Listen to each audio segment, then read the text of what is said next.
สบายดีท่านผู้ชมที่เคารพนำท่านผู้ชมมาติดตามข่าวกีฬากองทัพนาคาน้อยยู13ปีของสโมสร WIG นาคาสุดป้องกันแชมป์การแข่งขันเตะบอลเยาวชนระดับนานาชาติรายการไอเบอร์คัพเอสโตริล2026ที่เมืองเอสโตริลประเทศโปรตุเกสหรือโปรตุเกสได้เดินทางกลับมาถึงบ้านเกิดเมืองนอนแล้วในตอนบ่ายของวันที่ 8 กรกฎาคม 2026โดยได้รับการต้อนรับอย่างอบอุ่นและสมเกียรติซึ่งมีทานปริญญาเอกนางวิไลบรจันทราตีรองประธานคณะกรรมการปกครองนครหลวงเวียงจันทร์พร้อมด้วยภาคส่วนเกี่ยวข้องและผู้ปกครองนักกีฬารวมไปถึงมวลชนร่วมแสดงความยินดีการแข่งขันครั้งนี้ WIG นาคาแชมป์เก่าตัวแทนหนึ่งเดียวจากลาวบ่เฮ็ดให้แฟนบ้านผิดหวังโดยผลงานบ่เสียมาตั้งแต่รอบแบ่งกลุ่มรวม7นัดยิงได้39ประตูเสียเพียง4ประตู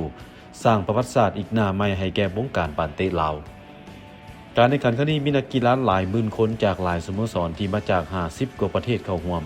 แบ่งออกเป็น17รุ่นอายุในนี้ประเภทชาย10รุ่นหญิง7รุ่นเฉพาะ WIG นาคา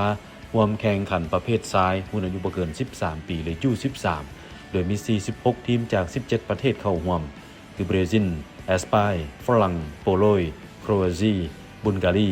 เบลารุสโคโซโวฮอนดูรัสสหรัฐอเมริกาแอฟริกาใต้